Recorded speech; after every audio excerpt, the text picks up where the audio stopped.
Algo clave finalmente para dejar aparte la fundamentación teórica de la agroecología, nosotros queremos decir también y reivindicamos que la agroecología valoriza y reivindica el conocimiento local, campesino, indígena, afrodescendiente, ya lo hemos reiterado, respondiendo a lo que Michel Foucault denominó la insurrección de los saberes sometidos, que a su vez da respuesta a los contenidos históricos generados como consecuencia de las múltiples formas de resistencia cultural, desde la rebeldía abierta y los movimientos de protesta hasta las formas de resistencia pasiva en la cotidianidad de los diferentes sistemas de dominación política. Y que además de eso se fueron forjando determinados valores que aparecen incorporados a la memoria social que la agroecología rescata. Para nosotros es clave esto último que hemos dicho, las formas de resistencia pasiva en la cotidianidad en los diferentes sistemas de dominación política que hay. Nosotros estamos en una situación bien complicada desde el punto de vista político en Venezuela, tenemos acciones internacionales, tenemos bloqueo, tenemos desafortunadamente ineficiencia gubernamental extrema en muchos de los ámbitos de la agricultura. Creemos que desafortunadamente se han desviado muchas cosas en el ámbito de la producción de alimentos y es clave que la misma gente esté en un proceso de recampesinización y esté resistiendo de manera pasiva a la cotidianidad. ¿Qué significa esto? Que estás produciendo alimentos sanos, que estás produciendo alimentos diversificados, que estás distribuyendo localmente, que estás transformando productos y que los estás suplantando gracias a que son productos sanos, ¿verdad? Los estás suplantando por productos ultraprocesados que ya por fortuna no puedes comprar. Eso para nosotros es clave. Tenemos, por ejemplo, como hemos dicho, un enfoque agroecológico muy amplio, ¿verdad? Las preguntas claves en un diseño agroecológico, que eso queremos dejárselo a la gente que nos está escuchando. ¿Cómo debe llevarse a cabo el manejo de los recursos naturales para lograr agroecosistemas sustentables? El diseño entonces tiene una forma tecnológica, una forma agronómica, una forma empírica basada en la experiencia de la gente. Eso para nosotros es clave. Lo estamos haciendo nosotros en nuestro Conuco Escuela y lo estamos haciendo en diferentes conucos, en diferentes huertos biointensivos de acuerdo a la escala. Y lo diseñamos de manera conjunta, aplicando algunos conocimientos científicos que nos convienen, que no nos subyugan ni nos someten, sino que impulsan la propuesta agroecológica. También rescatamos del ecosistema científico agronómico algunos conocimientos y de la experiencia de los campesinos y campesinas también agarramos un conocimiento importante. ¿Por qué deben llevarse a cabo de una forma determinada y no de otra el manejo? Bueno, eso también lo explicamos. ¿Quién o quiénes deciden las maneras de implementarlo? Lo decidimos nosotros. Aplicamos una metodología participativa y que está en permanente cambio. Si no funcionó un diseño, ¿verdad? Es un diseño funcional, ¿verdad? Una diversidad funcional en el conuco. Si eso no funcionó, lo continuamos aplicando. Si no, entonces uno se reconfigura rápidamente. ¿Para qué o para quiénes nosotros hacemos un manejo determinado? Precisamente para nosotros mismos, para la gente de la localidad, luego para la región, luego para la nación y luego para el continente. Eso también es clave que uno lo defina. Las perspectivas de la investigación agroecológica que estamos haciendo tienen que ver con la ecología productiva, la socioeconómica de acción local, la sociopolítica de transformación social. Estas perspectivas no son mutuamente excluyentes, sino que se solapan con un carácter acumulativo que permite una indagación-acción cada vez más profunda de y para la realidad. Eso también es fundamental que nosotros lo tengamos bien claro. Nos faltaría abordar rápidamente la forma como actúa el agronegocio mundial, el control alimentario sobre los pueblos del mundo. Los alimentos usados son usados como mercancías especulativas y como armas de guerra. Estos conocimientos, estas ideas, las hemos compartido gracias al trabajo que Walter Penge de GEPAMA, una organización ambientalista agroecológica de Argentina, ha venido haciendo y que es uno de los principales artífices de la elaboración del Atlas del Agronegocio, que también nosotros invitamos a que la gente que nos escucha pueda revisarlo. Está fácilmente disponible en portales de Facebook y fácilmente en Google. Campos, animales, sabanas, las imágenes en los estanques de los alimentos nos hacen pensar en una agricultura campesina. Ahí es donde está la trampa. En un oficio tradicional y en una naturaleza intacta. Pero con frecuencia estas imágenes no tienen absolutamente nada que ver con la agricultura y la producción industrial de alimentos. Entonces, industrializan la agricultura, echan grandes cantidades de herbicidas, grandes cantidades de pesticidas, grandes cantidades de veneno, nos ofertan commodities o que son mercancías agrícolas que dejan de ser alimentos, ¿verdad? Que nos malnutren, nos contaminan, nos dañan, nos ocasionan cáncer, pero cuando van a vender esos ultraprocesados, entonces apelan a las imágenes de la agricultura nuestra, que es la que ellos intentan destruir. Eso nosotros tenemos que tenerlo en cuenta. La industria alimentaria, dice el Atlas del Agronegocio, promueve la imagen tradicional de la agricultura porque hace sentir bien y tranquiliza a la gente. Pero la mayoría no sabe que gran parte de este sector alimentario se reparte en muy pocas transnacionales. Ellos sí se unen. Las transnacionales del agronegocio tienen una tendencia hacia la concentración del poder y eso va a un aumento. El crecimiento de la clase media en los países del sur provocó un cambio en las costumbres de alimentación y de consumo, que demandaron cada vez más ultraprocesados y además de eso, bueno, basado en la desinformación mediática de que son alimentos sanos cuando realmente es al revés. Es necesario definir cómo funciona el agronegocio mundial rápidamente. Compras recientes como las de Monsanto por parte de la Bayer o el reparto de los mercados son solo la punta del iceberg. En este momento, en el ámbito del control corporativo de los sistemas de producción de alimentos en el mundo.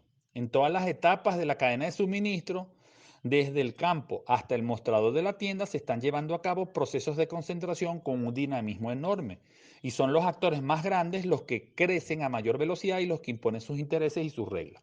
Entonces, en ese sistema del agronegocio mundial, nosotros los pueblos no tienen vida porque entonces se basa en la concentración de tierras, la extranjerización de tierras y la producción a gran escala de 4 o 5 rubros que después van a ser procesados a través de una química industrial muy controlada, ¿verdad? Y muy perniciosa, van a producir muchos ultraprocesados que van a llegar a cadenas de comercialización todas controladas por ese gran sistema del agronegocio. Las transnacionales agrarias, alimentarias y comerciales impulsan la industrialización a lo largo de toda la cadena de valor, desde el campo hasta el mostrador, y presionan al alza siempre los precios en los supermercados, ocasionando malas condiciones laborales, aumento de la pobreza y todo lo que ustedes saben. Además, el avance de la agricultura industrial se relaciona con graves problemas climáticos y de medio ambiente, pérdida de suelos fértiles, pérdida de biodiversidad, eutroficación de los océanos y de los lagos y lagunas, emisión de gases de efecto invernadero, etcétera, etcétera, etcétera. Hay algo que para nosotros es muy grave, que es el control corporativo del principal insumo para la vida, la semilla. Las megafusiones ocurridas actualmente o recientemente en este sector se unen empresas que producen semillas con empresas que producen agroquímicos. Por ejemplo, la Bayer y la Monsanto, la Brevan, la Dow DuPont, la Syngenta Chenchina. Son una llamada de alerta hacia el control corporativo del principal insumo para la vida, que no debe privatizarse bajo ninguna circunstancia. La ley de semillas venezolana dice que, y la Constitución de la República Bolivariana de Venezuela, en su artículo 127, dice que el genoma de los seres vivos no puede ser privatizado. No puede ser privatizado y tampoco puede ser transgenizado, porque la propuesta transgénica no es una propuesta para alimentar bien al mundo. No es una propuesta para aumentar la producción, termina siendo una falacia, termina siendo un mito falso que los transgénicos tienen mayor rendimiento. No, es un control corporativo de la semilla para que no pueda reproducirse de manera permanente por el campesino, por la campesina, por el productor o por la productora, sino que se ejerce un control corporativo, un control de patente sobre ese insumo fundamental para la vida, como lo hemos dicho. Además de eso, que desde el punto de vista de la transgenia, Básicamente, los organismos genéticamente modificados que están ahí prestan beneficio a las grandes corporaciones que los han creado. El maíz resistente al glifosato, el Rondurridi, el maíz RR y la soya transgénica RR, el único beneficio que tiene es que es resistente al glifosato y permite grandes cantidades, el uso de grandes cantidades de ese insumo químico extremadamente contaminante que lo produce la empresa que genera esa semilla transgénica. Los políticos y las políticas, así como las autoridades que controlan la transparencia de la competencia, deben analizar las consecuencias socialmente relevantes que tendrán estas funciones de mercado, que de por sí ya están altamente concentrados. Si eso no lo hacen los gobiernos del mundo, tienen que hacerlo los pueblos del mundo. Y eso para nosotros es clave. Entonces, finalmente, queremos decir, en el ámbito de la propuesta del agronegocio, si ese pasadizo rápido por ahí, que las transnacionales de la industria agrícola y alimentaria actúan en diferentes áreas y etapas. Ellos hablan de encadenamiento productivo, hablan de financiamiento, hay fusiones en financiamiento, en inversiones, en seguros y en información. Hay fusiones en el ámbito de la maquinaria, de la tierra y del agua, hay fusiones en semillas, pesticidas y fertilizantes, fusiones en fusiones, en material de reproducción, en medicina veterinaria y en forraje. Hay fusiones en producción de productos agrícolas, en comercio y transporte de materias primas, en producción de energía química, en producción de alimentos, en mayoreo, minoreo y en la industria restauradora. Y además de eso hay fusiones en el ámbito del control del consumo alimentario mundial.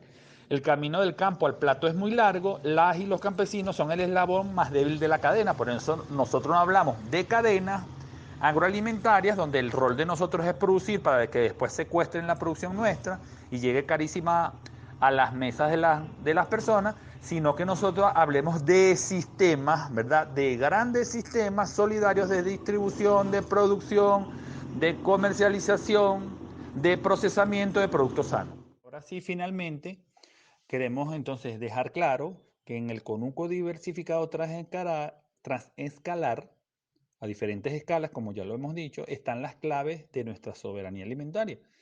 Es el conuco venezolano, es la chacra, es la milpa centroamericana, es la dacha rusa. Ahí están las claves, que es la agricultura que nosotros tenemos que fomentar a nivel mundial. Entonces, los principios y las prácticas agroecológicas que impulsaremos y que estamos impulsando tienen que ver con aumentar el reciclaje de biomasa de la materia orgánica, con miras a optimizar la descomposición de la materia orgánica y el ciclo de nutrientes a través del tiempo. Para nosotros eso es clave. Ningún residuo se pierde. Todo se transforma y se procesa dentro del conuco. Por eso nosotros proscribimos el uso del herbicida como una práctica, la práctica quizás más perniciosa, unida a los organismos genéticamente modificados, que destruyen los sistemas de producción de alimentos sanos y destruyen la fertilidad de los suelos. Proveer, otro de los principios, es las condiciones de suelo más favorables para el crecimiento vegetal, en particular mediante el manejo de la materia orgánica y el mejoramiento de la actividad biológica del suelo. También actuamos para fortalecer el sistema inmunológico de los sistemas agrícolas, mejorando la biodiversidad con funciones de regulación natural de los organismos nocivos. Hablamos, como dice Altieri, de biodiversidad funcional. No es que vamos a hacer unas arcas de Noé sin ningún principio, sino que todo está ubicado allí porque cumple una función determinada. Entonces, las asociaciones de plantas, vegetales, animales de diversas escalas, de diversos ciclos, son claves porque cumplen una función determinada en el agroecosistema diversificado. También nosotros tenemos que actuar minimizando las pérdidas de energía, las pérdidas de agua, de nutrientes y recursos genéticos, por medio de la gestión microclimática adaptadas a las condiciones locales, mejorando la conservación, la regeneración de suelos, los recursos hídricos y la diversidad biológica agrícola. También estamos siempre pendientes de diversificar las especies y los recursos genéticos en el agroecosistema, en el tiempo y en el espacio, a nivel de campo y a nivel de paisaje. Eso es clave. Aumentar las interacciones biológicas y las sinergias entre los componentes de la biodiversidad agrícola, promoviendo procesos y servicios ecológicos clave. Aquí le ponemos un pequeño ejemplo. las llamadas malezas que tienen flores. Si no están compitiendo con tu cultivo, déjalas dentro de ese sistema diversificado que tú tienes, porque está asociado esas plantas con flores a que hayan polinizadores. Le hace abejas, le hace avispas, que casi todas, en un 90%, por ejemplo, en el conuco nuestro y en la zona de Humocaro Alto y la región alta del estado Lara, en el caso de Venezuela, por ejemplo, están asociadas las avispas a que son controladores biológicos de plagas agrícolas. Entonces, eso es un ejemplo ahí nada más de biodiversidad funcional. Otra cosa es articular los sistemas de producción a nivel local mediante su pertenencia a organizaciones, al establecimiento de sinergias en servicios, en insumos y en participación en innovaciones, entre otras cosas, con otras organizaciones de campo y de ciudad. Aumentar la soberanía en el autoabastecimiento en alimentos, en insumos, en energía, en tecnologías y en otros, y eso se hace a través de esa red de productores agroecológicos que estamos tratando de fomentar. Entonces, aumentamos la capacidad de resiliencia a eventos extremos en la medida que nosotros tenemos cada vez más diversificado nuestro agroecosistema. Esas son cosas claves que las dicen Miguel Ángel Altieri y Luis Vázquez Moreno en muchos de los libros de agroecología que ellos han compartido con nosotros. Contribuir a la seguridad y a la soberanía alimentaria local, ofreciendo al mercado, a través de diversas vías, la diversidad de productos sanos e inocuos a la población de manera continua y de manera permanente. Entonces, finalmente nosotros creemos que debemos tener siempre niveles elevados de biodiversidad que juegan un rol clave en la regulación y el funcionamiento del ecosistema y en el abastecimiento de servicios diversos de gran importancia local y mundial. Otra de las cosas es que tenemos prácticas tecnológicas ingeniosas para el mantenimiento de los paisajes, la gestión de la tierra, los recursos hídricos y la conservación que se pueden usar para mejorar la gestión de los agroecosistemas. También tenemos sistemas agrícolas diversificados que contribuyen a la alimentación local y nacional, a la seguridad de la soberanía alimentaria y a todos los modos de vida que nosotros tenemos. Eso para nosotros también es fundamental. Finalmente, hay agroecosistemas que evidencian la resistencia y robusteza a la hora de afrontar los problemas y los cambios, tanto humanos como ambientales, reduciendo los riesgos que surgen de las grandes variaciones. Eso lo hemos identificado nosotros en diferentes espacios que están.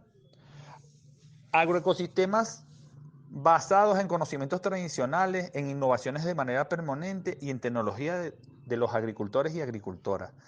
Los campesinos y campesinas están innovando de manera constante y de manera permanente. Entonces, un ambiente sociocultural reglamentado por valores culturales fuertes y formas colectivas de organización social, acuerdos de manera permanente para el acceso a los recursos y al reparto de beneficios, a los ritos, a las celebraciones, a lo sagrado, a lo alimentario. Es una propuesta cultural agroecológica que nosotros tenemos que manejar. Entonces, bueno, damos las gracias a todas las personas que nos han escuchado y que esperemos que este pequeño conversatorio haya sido de ayuda.